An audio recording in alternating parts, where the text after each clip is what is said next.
Tour de 1992 intentó aportar su grano de arena en el proceso de la Unión Europea. 7 naciones formaron parte de un itinerario que sumó 4.000 kilómetros. Su punto de partida por primera vez en su historia fue San Sebastián. La etapa prólogo de 8 kilómetros reunió a 216 corredores de 20 países en 24 equipos.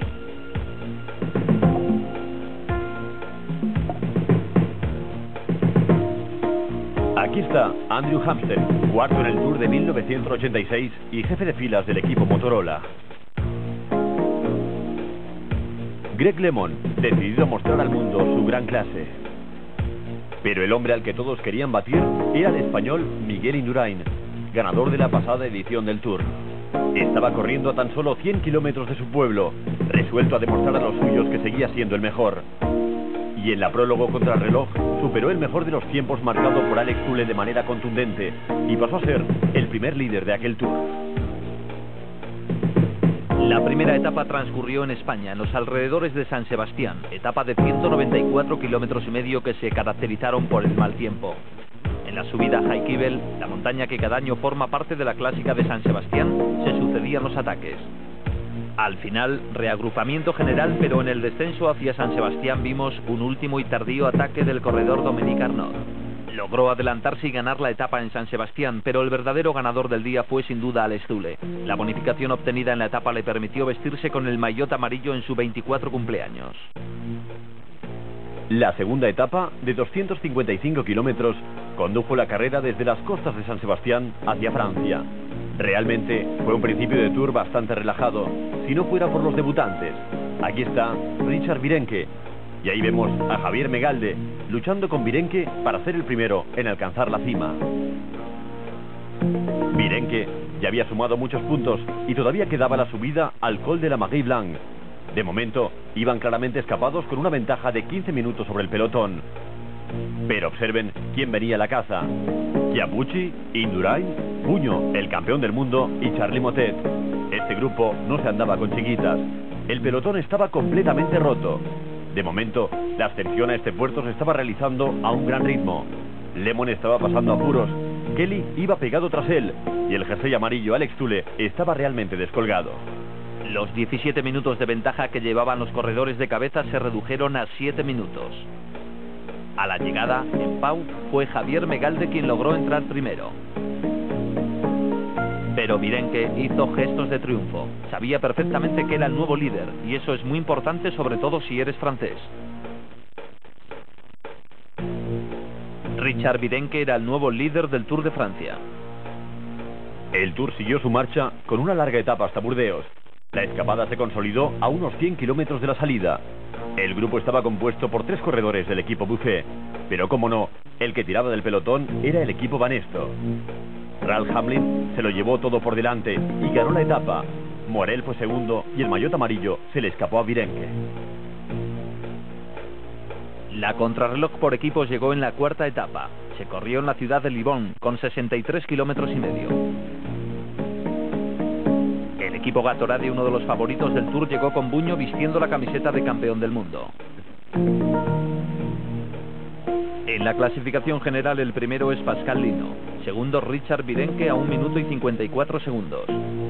Y a 6 minutos y 28 segundos Miguel Indurain, que hace ahora su entrada junto con el resto del equipo Banesto, que no hizo un buen recorrido. Su posición final en la etapa, séptimos, a 50 segundos del ganador del día. El equipo Z terminó la etapa en cuarta posición a 40 segundos de los vencedores. El equipo Panasonic entra en estos momentos con Peter Foss a la cabeza, en plena forma y marcando el mejor tiempo una vez más, 1 hora 13 minutos 15 segundos. Claudio Chiappucci ocupó la cuarta posición en la general y Stephen Roche la quinta. Quinta etapa, 196 kilómetros y hacia la frontera con Bélgica. La carrera continuó en dirección a Bascal, con este grupo de 8 corredores escapados. Pero Guido Bontempi fue quien lo intentó, consiguiendo entrar vencedor con un tiempo de 4 horas y 6 minutos. Fue el ganador de la etapa, pero no del jersey amarillo.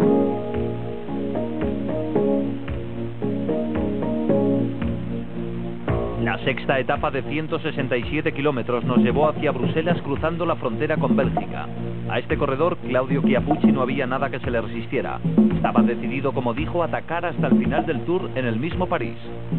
El grupo de escapados era el francés Thierry Marix, el número 21 Chiappucci, el 92 Johan Capio y el número 51 Greg LeMond.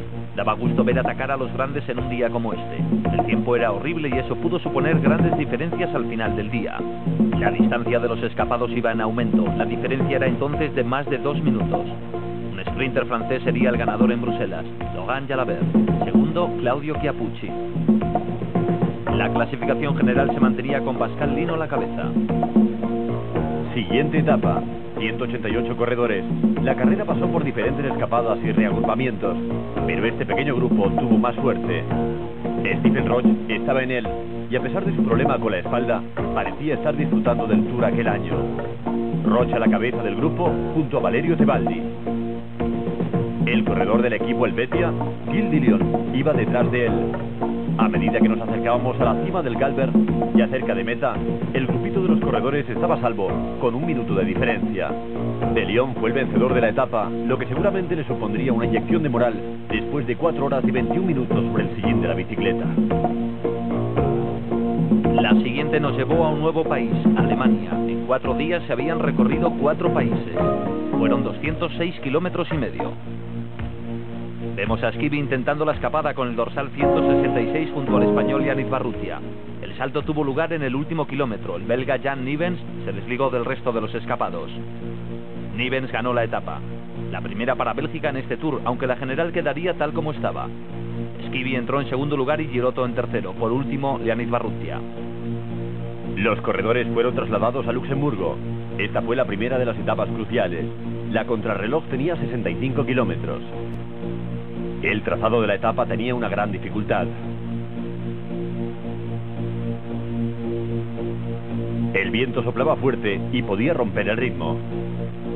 Vemos a Chiappucci en la salida. Era sexto en la general, por delante de Roche y a 3 minutos y 34 segundos del líder.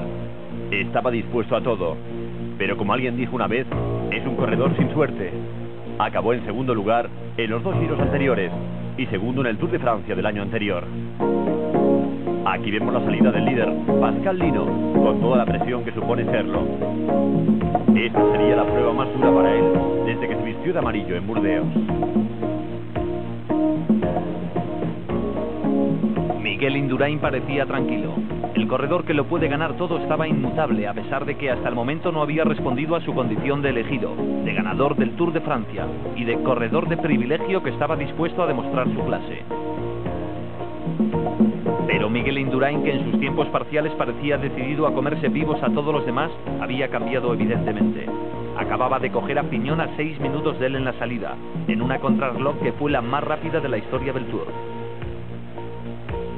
Y había sacado a Buño más de 3 minutos y se colocaba segundo en la general detrás de Pascal. Increíble, se enfrentaron a la 10ª etapa de 217 kilómetros, que los llevaría de nuevo a Francia. Miguel Indurain aún no iba vestido de amarillo, pero ya estaba más cerca. Jalabert ataca, Jalabert en cabeza, Abdullaparov justo en... Fue Jean-Paul Van Poppel el que finalmente ganó. En la 11ª etapa hubo algunas subidas y 249 kilómetros y medio. Poco a poco, con cada pedalada nos iba acercando más hacia los Alpes, la alta montaña. Indurain todavía en el recorrido hacia el final de la carrera, la subida al Gran Balón. Gols había sido barrido sin piedad después de la larga escapada en la que llegó a tener una considerable ventaja. El pelotón se estaba rompiendo en la subida al Col de Bramant y todavía no habíamos llegado al Gran Balón, que era realmente el más duro de la jornada. Aquí están los 2 corredores en cabeza de carrera. Kornichev, en segundo lugar, fue el ganador de 2 etapas en el pasado Tour, incluida la última en los Campos Elíseos. Pero no había duda de que Laurent Fignon está inspirado en la ascensión al Gran Balón. Vemos al final del grupo al ruso Kornichev, al que habían dado caza. Fue una buena etapa la del español Arsenio González. Laurent Fignon recibía instrucciones de su director de equipo. El pelotón se acercaba, pero todavía mantenía 30 segundos de ventaja sobre el resto. El equipo Banesto, con especialistas en prácticamente todas las disciplinas, estaba resultando ser uno de los más fuertes. 2 minutos de ventaja y 235 kilómetros recorridos, suficiente para Fignon. Vemos al ganador de la etapa cruzando la línea de meta. Solo sacó 12 segundos al segundo clasificado.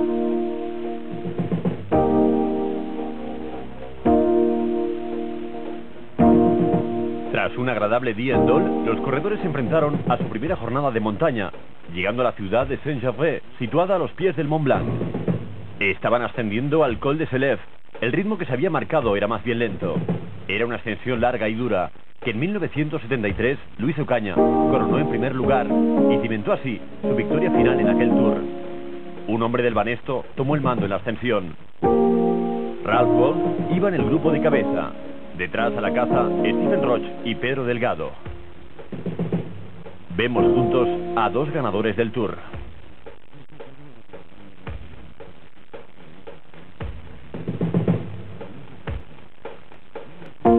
El grupo conducido por Perini, con Roche, Delgado, Filippo y Ralph German, tenía 5 minutos de ventaja. Esta fue la oportunidad para Stephen Roche, ya cerca de la llegada a Saint-Gervais, de sacarse la espina. El ritmo que había impuesto Roche había dejado atrás a Filippo y a Perini, y Delgado parecía que tenía problemas. German miró y observó a Delgado, el cual arrancó con fuerza en lo que parecía ser un tirón de prueba.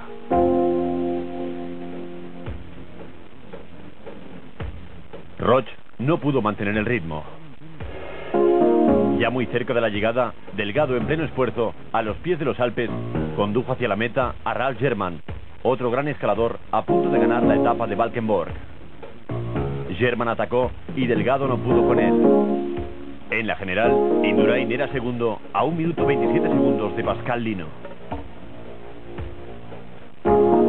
Un día más y un país más. Nos dirigimos hacia Italia. Los 165 supervivientes tomaron la salida en Salvé en dirección a Sestriers. Debían enfrentarse a un puerto de segunda categoría, 3 de primera y 1 de cuarta. El primer ataque se desencadenó nada más iniciarse la etapa. Su protagonista, Claudio Chiappucci, el que nunca descansa. Chiappucci tomó la salida a 4 minutos y 54 segundos del líder en séptima posición y ahora era cabeza de carrera. Otro de los protagonistas, Pello Ruiz Cabestany, el ciclista español, corría en un equipo italiano.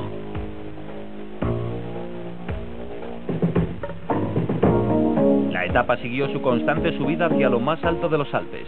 Fue extraordinaria la escapada de Chiappucci, no parecía importarle el mañana. Simplemente atacaba con todas sus fuerzas hasta el límite de sus posibilidades. El grupo en el que iba Greg LeMond tenía problemas. Intentaban no quedarse descolgados.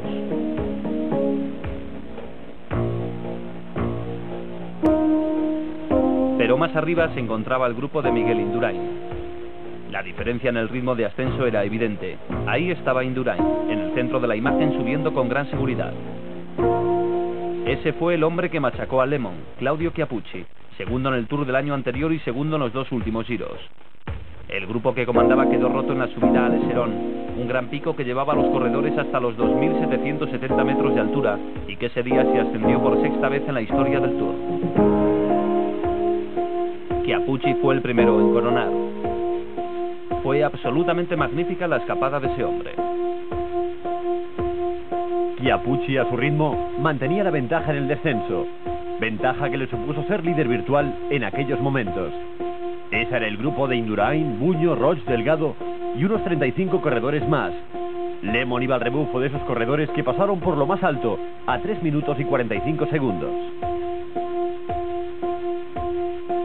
Buño parecía estar desconcertado y sin saber qué hacer al lado de su compañero Alonso.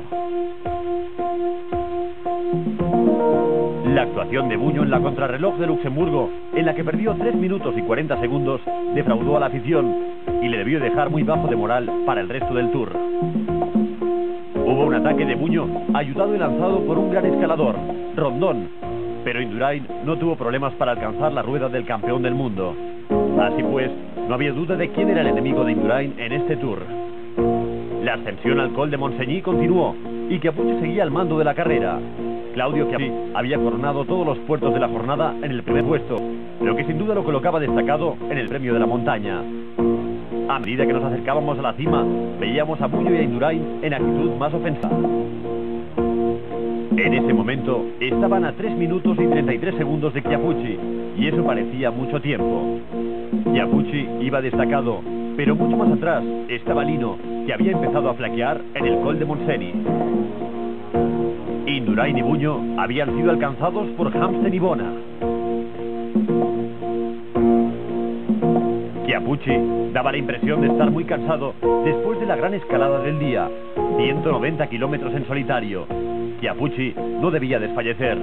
Su gesta pasaría a la historia como una de las grandes escapadas de todos los tiempos.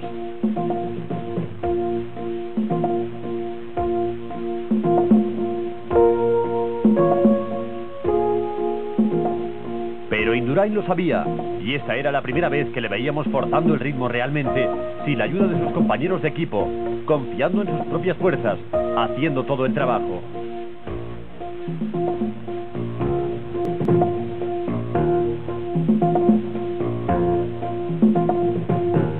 Indurain sabía que si quería ganar el Tour, tenía que parar a Chiappucci, y tenía que hacerlo ya. Franco Bona había metido la quinta y había dejado a Buño sin aliento para responder, pero Indurain se había dado cuenta de eso. Buño no estaba corriendo bien. Había estado siguiendo a Indurain, pero incluso eso parecía ser demasiado para él. No debía estar muy satisfecho de su actuación en este Tour. Franco Bona lanzó un pequeño ataque. Algunos aficionados animaban a Buño.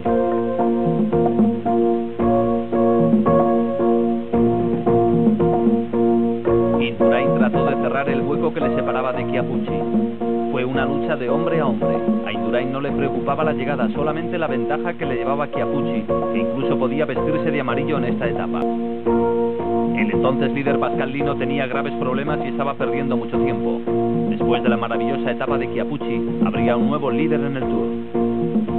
Son muy pocas las ocasiones en que el Tour ha entrado en Italia y no iban a permitir que Chiappucci perdiera la etapa ni que se derrumbara después del extraordinario esfuerzo que había realizado. No tuvo miedo a nadie, salió atacando desde el primer momento y quizá ni siquiera él se imaginó, cuando lanzó el ataque, que en aquellos momentos a punto de concluir la etapa de 254 kilómetros estaría donde estaba. No solamente buscaba la victoria, cada pedalada que daba quería convertirla en segundos de diferencia, pero Indurain estaba decidido a reducir la ventaja. Franco Bona estaba perdiendo tiempo, pero mantenía la segunda posición. Indurain sabía que si seguía controlando a Chiappucci, en aquella etapa podía vestirse de amarillo.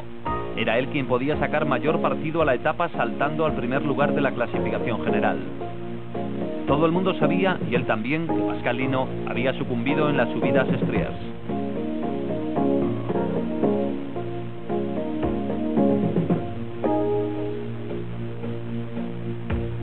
Era el último kilómetro e Indurain se acercaba lentamente. Pasó de 2 minutos a menos de 1 minuto 45 segundos. Franco Bona pasaba desapercibido. Y por fin la llegada de Chiappucci, que sería recordada como una de las mejores escapadas de la historia del Tour de Francia.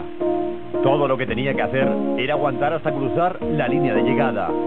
Toda su gente estaba esperándole en Estriers.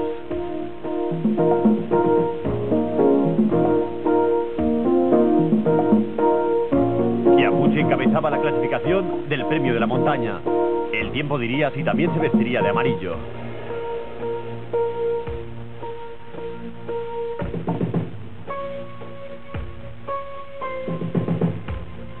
Chiappucci ya había pasado a la gran historia del Tour, y la expresión en su cara lo...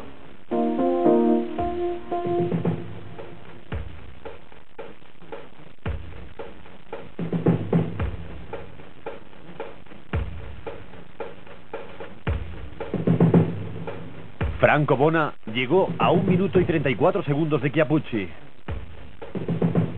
Y detrás de él, casi pisándole los talones, llegó Indurain a 1 minuto y 45 segundos, lo que significaba que era el nuevo líder. Pascal Lino llegaba con un gran retraso, así que el nuevo maillot amarillo era Miguel Indurain. Buño llegó en 4º lugar, incapaz de contrarrestar los movimientos de aquella etapa, a casi 3 minutos de Claudio Chiappucci. La 4ª posición fue para el campeón del mundo.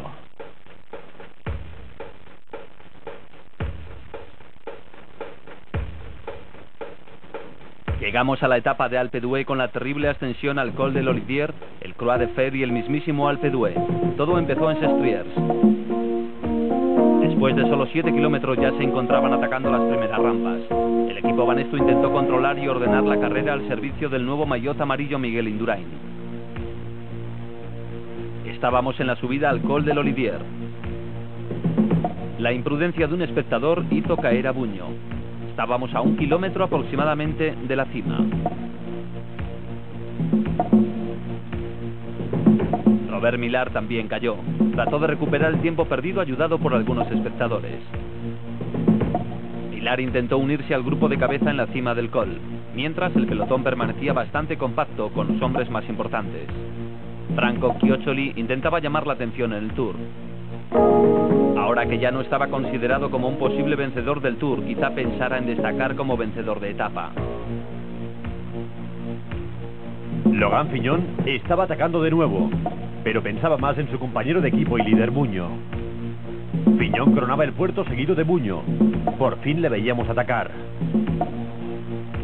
Claudio Chiappucci, al que no parecía haberle afectado la larga escalada del día anterior, corría junto a Miguel Indurain. Robert Millar también estaba en ese grupo, no muy lejos de Pascal Lino, que en la etapa anterior había perdido el maillot amarillo. Greg LeMond, que parecía estar acabado, marchaba en solitario al principio del puerto. Lasalle parecía haberle abandonado. Llevaba 15 minutos de retraso. Fignon, ajeno a los problemas de los demás, estaba llevando al pequeño grupo a toda máquina.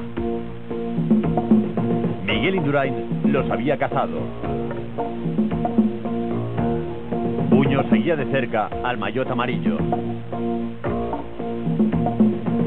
Franco Chioccioli ocupaba el último lugar de este selecto grupo. El corredor del equipo Gestina, Fernando Piñero, conseguía entrar a formar parte del grupo de corredores. Nos acercábamos a Saint-Jean-de-Maurienne, el lugar del control de avituallamiento. Este iba a ser el fin para LeMond. Este era el grupo que estaba causando todos los problemas. Jesús Montoya, Andrew Hampsten y Franco Bona.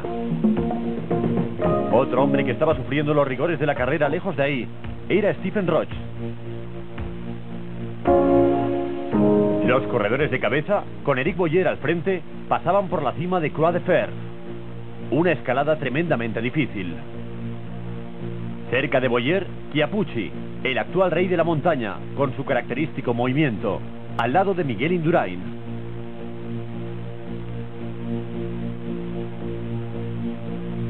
Indurain era el único que podía preocuparle en aquellos momentos a Andrew Hampsten. La pancarta de 20 kilómetros marcaba el inicio de un calvario, la subida al Alpe d'Huez.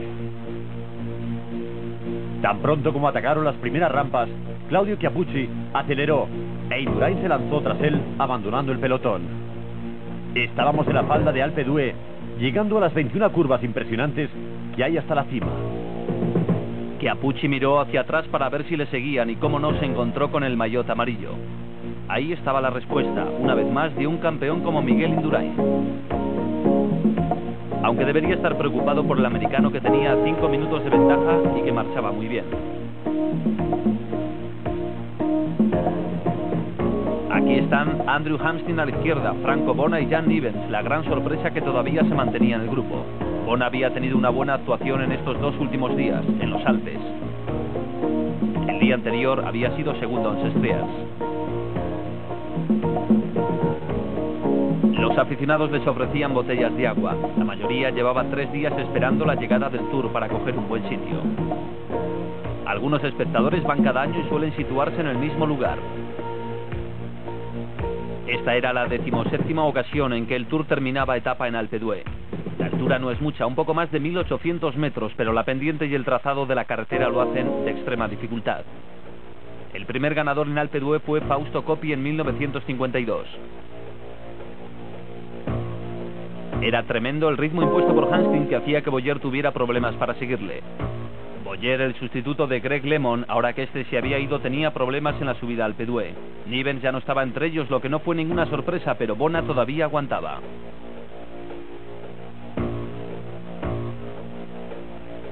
Chiappucci era el que tomaba el relevo, e Indurain quien le seguía. Una actitud que le valió grandes críticas, Indurain seguía frío y calculador. Andrew Hampsten no quería más agua en el cuello.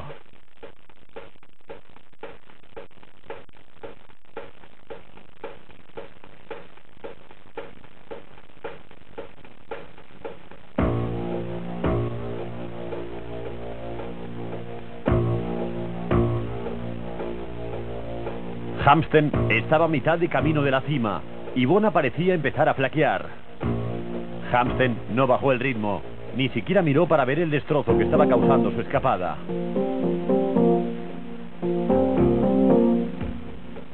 Andrew Hampsten había nacido en Colorado, se hizo profesional en 1985, se fue a vivir a Italia y ganó la Vuelta a Suiza en 1986. Fue la primera victoria de un ciclista americano en una prueba por etapas. En esta ocasión estaba teniendo el día más grande de su carrera. Esta es la etapa que todo ciclista quiere ganar. Richard Virenque estaba teniendo una actuación muy destacada en su primer Tour de Francia. Llegó a vestirse de amarillo y encabezar la lista del Premio de la Montaña. Estaba haciendo un esfuerzo enorme para conseguir una buena clasificación en París. Indurain por fin decidió atacar junto con Chiappucci. En cuanto incrementaron el ritmo se quedaron solos y fueron cazándolos a todos uno a uno.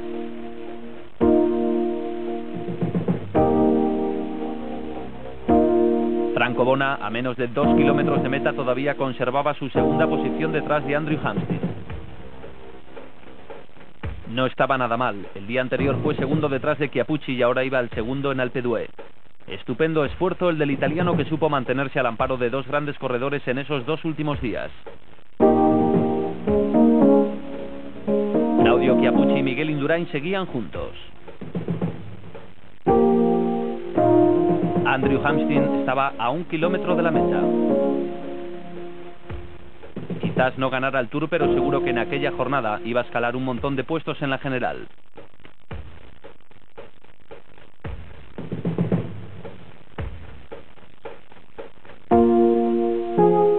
Salió en la 8ª posición, pero aquella etapa supuso un gran salto. Había dicho que no quería pensar en la etapa que estaba corriendo, pero seguro que ya lo tenía planeado. Hampsten y el equipo Motorola el año anterior ganaron una etapa. Fue el primer año bajo la tutela de Phil Anderson, pero ahora Hampsten les estaba proporcionando la mejor etapa que pudieran haber deseado. Miró hacia atrás y no vio a nadie. Hampsten fue aclamado por el público en un día fantástico. Bona entró en segundo lugar y Boyeren-Ivens no mucho después. Este fue el orden de llegada al Alpe d'Huez. La figura, no había duda, Andrew Hampsten. Fue el mejor día de su vida como profesional. Indurain llegó a 3 minutos y 15 segundos, lo que le mantuvo como líder de la general. Chiappucci aparecía segundo a 1 minuto 42 segundos. 198 kilómetros más en la siguiente etapa, la 15ª, que iba de Bourg-du-Champs a Saint-Étienne. Fue una etapa movida desde el principio. Este grupo se escapó prácticamente con el disparo de salida. Eran 20 corredores y llevaban una ventaja de aproximadamente 4 minutos y medio. El que saltó del grupo fue Richard Virenque, arañando puntos para el Premio de la Montaña. Virenque fue absorbido y fueron Franco Chioccioli y Harold Mayer del equipo PDM los que saltaron posteriormente. El pelotón llevaba 4 minutos de retraso con respecto a los dos escapados, pero no representaban ningún peligro para el liderato de Indurain.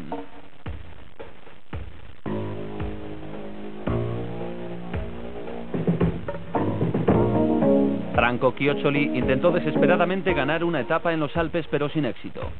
Ahora lo iba a conseguir. Chioccioli entró unos 30 segundos antes que el resto de los corredores. Fue su primera etapa en un Tour. Pero el maillot amarillo se mantenía firme sobre los hombros de Miguel Indurain.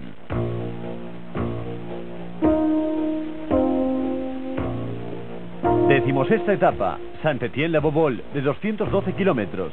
Después de la batalla de los Alpes quedaban 133 supervivientes. La lluvia apareció y provocó algunas caídas.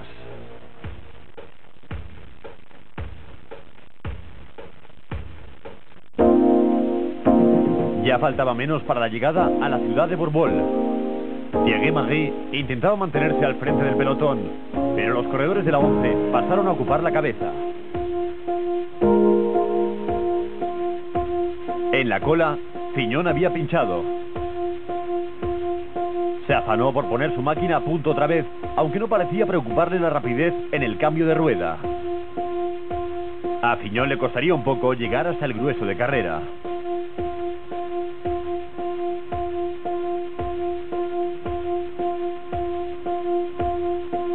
Stephen Roche, que iba primero, no se esperaba el mal tiempo que encontraría en la cima.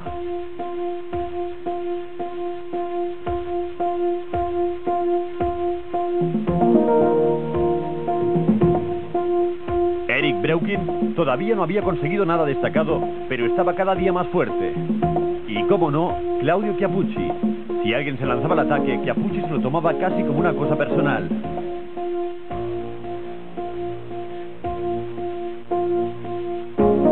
Naturalmente, Indurain, para asegurarse de que no sacara ninguna ventaja. Roche tenía la oportunidad de aprovecharse de la situación y ganar tiempo en la larga ascensión hasta la cima de la Bourboule. Chiappucci había sido neutralizado por Indurain.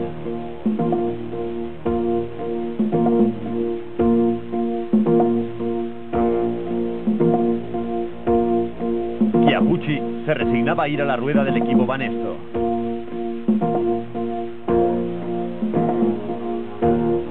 El equipo Banesto funcionaba a la perfección. Tenía un hombre para cada situación y cuando no lo tenía, Indurain se hacía cargo de todo. Neil Stevens protagonizaba una gran subida.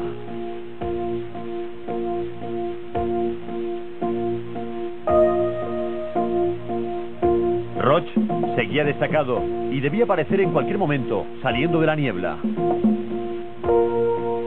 Parecía haber vuelto a los días de grandeza, a 1987, cuando ganó el Tour de Francia. El que fuera ganador del Giro y campeón del mundo en 1987, ya había ganado una etapa en condiciones muy parecidas, en el Col de l'Aubisque, en los Pirineos. Ahora repetía la victoria en otra montaña, la Bourboule.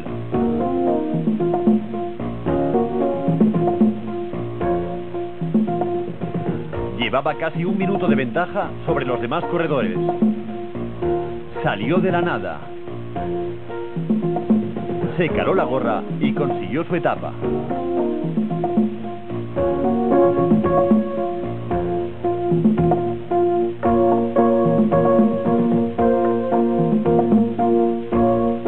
Solo quedaban 131 supervivientes en el pelotón y el último de la clasificación estaba a casi 4 horas de Miguel Indurain. Era otro español, Fernando Quevedo. Hubo un ataque temprano. Jean-Paul Colotti, seguido del holandés Frank Maassen y del tercer corredor Marc Sirgin, del Panasonic. Los tres formaban el grupo de ataque. Al paso por el control de habituallamiento, la escapada parecía ya un hecho consumado.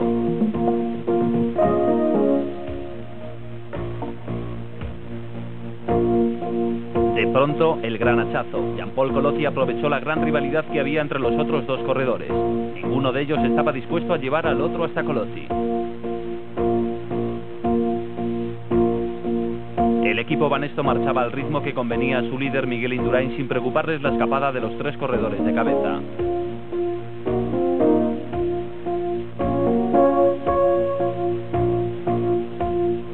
La rivalidad malentendida hizo que Jean-Paul Colotti se aprovechara y obtuviera una de las victorias de etapa más fáciles de aquel Tour, y él lo sabía. Fue como un premio de consolación para el equipo Z, el grupo de Greg LeMond. Fue una victoria para un sprinter en solitario, un corredor que tuvo una buena actuación en la París-Roubaix. Jean-Paul Colotti no acababa de creer lo que estaba pasando. Maassen entró en segunda posición y Sargent tercero. En la general no había cambios.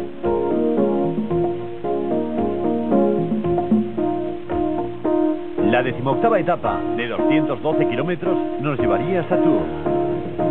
La etapa era llana y no debería haber ningún problema para Miguel Indurain, que a esas alturas ya estaba pensando en la antepenúltima etapa, la contrarreloj entre Blois y Nanterre, el próximo desafío.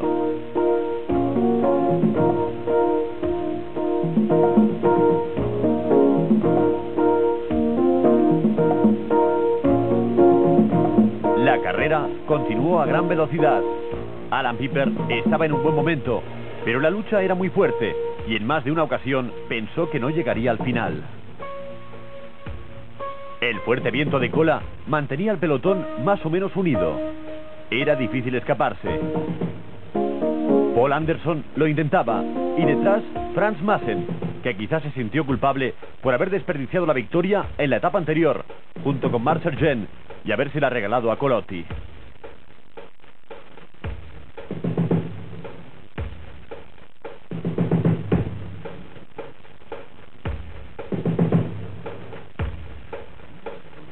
Aún había corredores que podían y deseaban ganar una etapa. Stephen Roche intentó una vez más arañar segundos y lanzó su ataque. Junto a él iba Mauricio von Driest. El viento soplaba en el costado izquierdo de Roche. Claudio Chiappucci aceleró.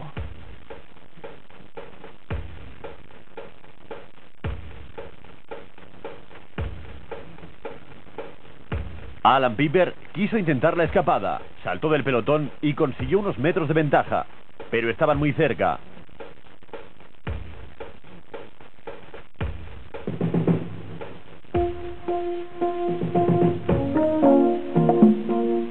Aquel año se decidió suprimir los tiempos de bonificación en las metas volantes y los grandes favoritos no se molestaban en disputarlas.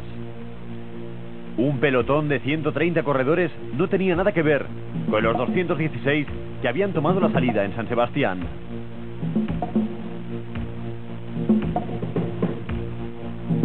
Una vez más, fueron los hombres que no tenían ninguna posibilidad para la clasificación general los que intentaron ganar la etapa. La cuestión era probar.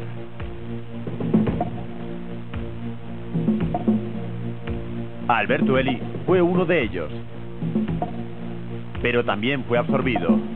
Ya estábamos llegando a Tours, enfilando la larga recta hacia la meta.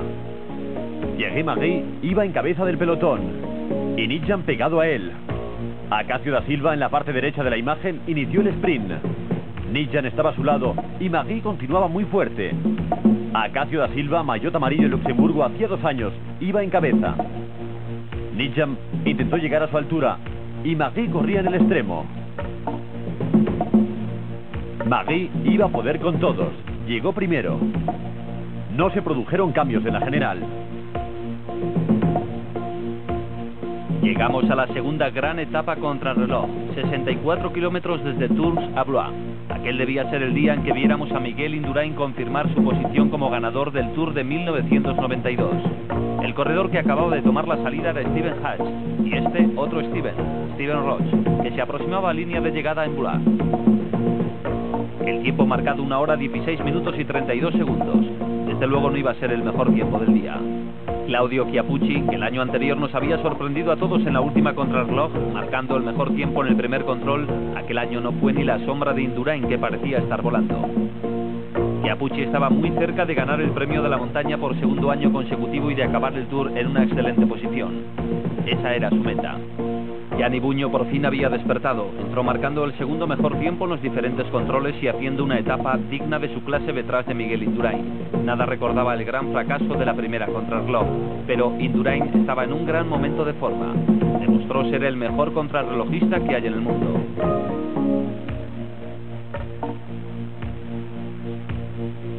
Claudio Chiappucci estaba llegando al final. Su tiempo estaría dentro de los 6 mejores del día, pero había cedido casi 3 minutos a Indurain, al que vemos detrás casi a punto de cogerle. Chiappucci salió 3 minutos antes, pero Indurain consiguió el mejor tiempo del día con 1 hora 13 minutos y 21 segundos. Gianni Bugno, superándose a sí mismo, solo perdió 40 segundos. Quedó segundo en la clasificación del día y tercero en la general detrás de Chiappucci.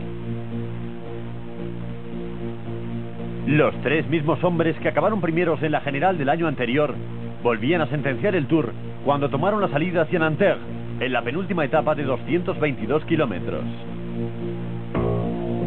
Los supervivientes, en una actitud más relajada, se permitían juegos como este de Michel Denis, que competía con otro tipo de deportista.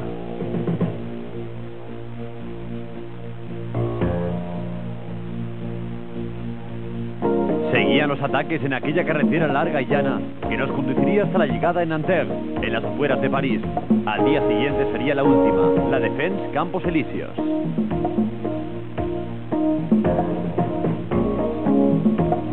La carrera siguió batiendo récords de velocidad y bajo la vigilancia del equipo Banesto.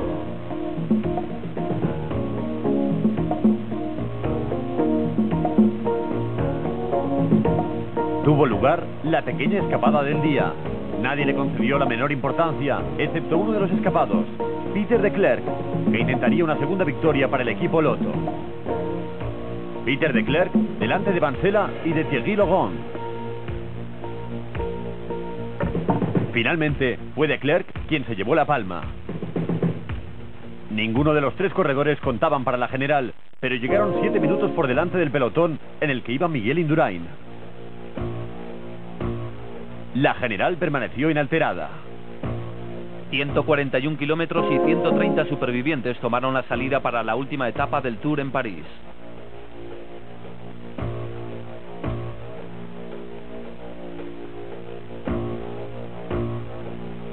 Hasta el paso por la Torre Eiffel no hubo ningún ataque digno de mención. De camino a los Campos Elíseos fue Ekimov quien atacó, el que fuera campeón del mundo amateur. Estaba obligado a defender el título si decidía participar en el Campeonato del Mundo de Persecución. El pelotón iba pisándole los talones, pero Ekimov iba muy fuerte. El año anterior consiguió una victoria de etapa parecida a esta, saltando a 2 kilómetros de la llegada.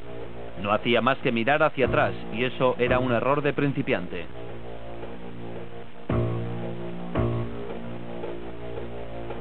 Le vemos cruzando la Plaza de la Concordia. Tras una curva se puede ver el final.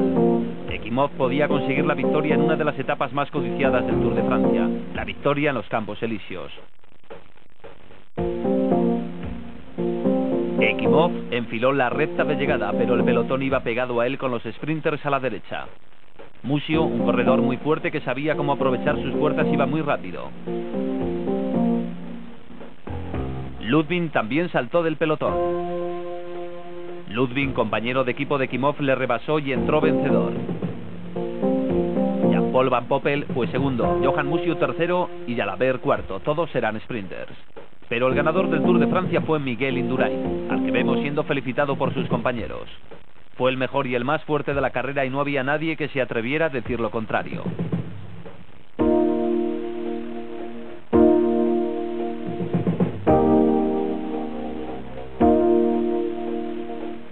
Los mejores aplausos en los Campos Elíseos fueron para el ganador del Giro y del Tour, el primer español que conseguía el doblete el mismo año. Los franceses también tuvieron su campeón, Logan Jalabert, que quizás un día fuese el ganador del Tour. Era un corredor excelente y muy completo, el ganador a los puntos por delante de Musio. Fue una gran contienda la de estos dos hombres que al final se decantó en favor de Jalabert. Claudio Chiappucci ganó el premio de la montaña por segundo año consecutivo. Supo mantener el interés de todos los seguidores del Tour desde el principio hasta el final. Su gran hazaña, sin lugar a dudas, fue la etapa de Sestriers. Fue el ganador del premio de la montaña con todos los honores y con una gran diferencia sobre el francés Richard Virenque. Pero el hombre que se llevó lo mejor en los Campos Elíseos y la mejor ovación del día fue Miguel Indurain, ganador del Giro y del Tour de 1992, su segundo Tour consecutivo.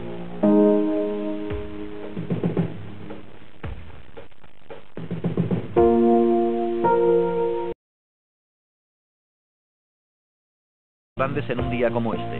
El tiempo era horrible y eso pudo suponer grandes diferencias al final del día. La distancia de los escapados iba en aumento. La diferencia era entonces de más de 2 minutos. Un sprinter francés sería el ganador en Bruselas, Logan Jalabert. Segundo, Claudio Chiappucci.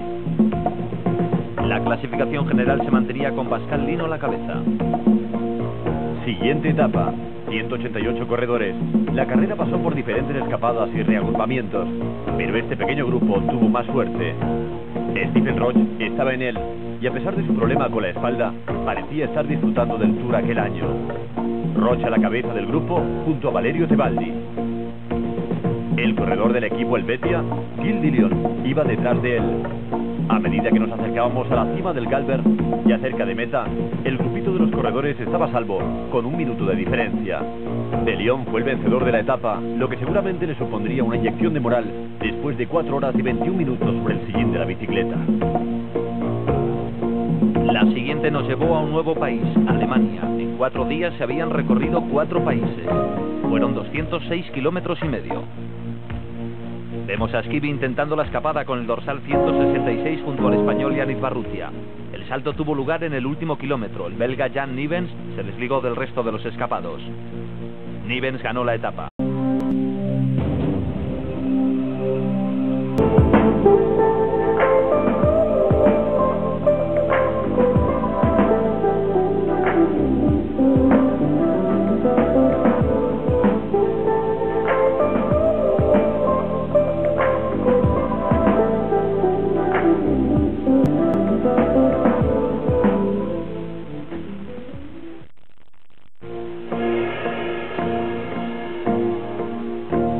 De 1992 intentó aportar su grano de arena en el proceso de la Unión Europea.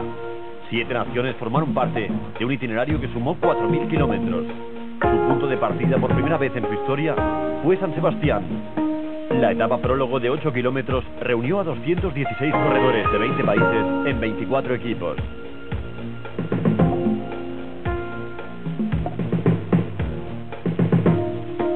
Aquí está Andrew Hampstead, cuarto en el Tour de 1986 y jefe de filas del equipo Motorola. Greg LeMond, decidido a mostrar al mundo su gran clase. Pero el hombre al que todos querían batir era el español Miguel Indurain, ganador de la pasada edición del Tour. Estaba corriendo a tan solo 100 kilómetros de su pueblo, resuelto a demostrar a los suyos que seguía siendo el mejor.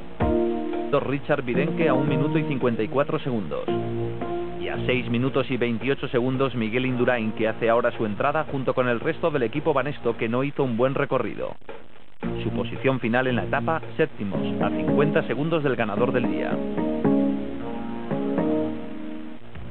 El equipo Z terminó la etapa en 4ª posición a 40 segundos de los vencedores, el equipo Panasonic, que entra en estos momentos con Peter Foss a la cabeza, en plena forma y marcando el mejor tiempo una vez más, 1 hora 13 minutos 15 segundos. Claudio Chiappucci ocupó la 4ª posición en la general y Stephen Roche la 5ª. Quinta etapa, 196 kilómetros y hacia la frontera con Bélgica. La carrera continuó en dirección a Bascal, con este grupo de 8 corredores escapados. Pero Guido Bontempi fue quien lo intentó, consiguiendo entrar vencedor con un tiempo de 4 horas y 6 minutos. Fue el ganador de la etapa, pero no del jersey amarillo.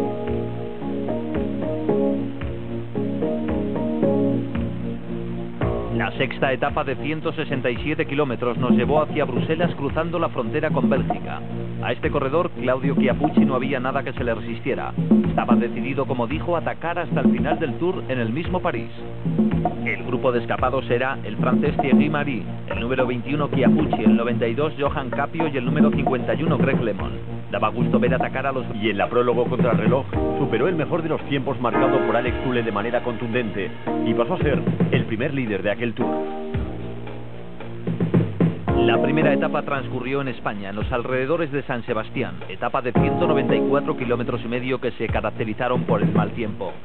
En la subida a Jaikibel, la montaña que cada año forma parte de la clásica de San Sebastián, se sucedían los ataques. Al final, reagrupamiento general, pero en el descenso hacia San Sebastián vimos un último y tardío ataque del corredor Dominique Arnaud.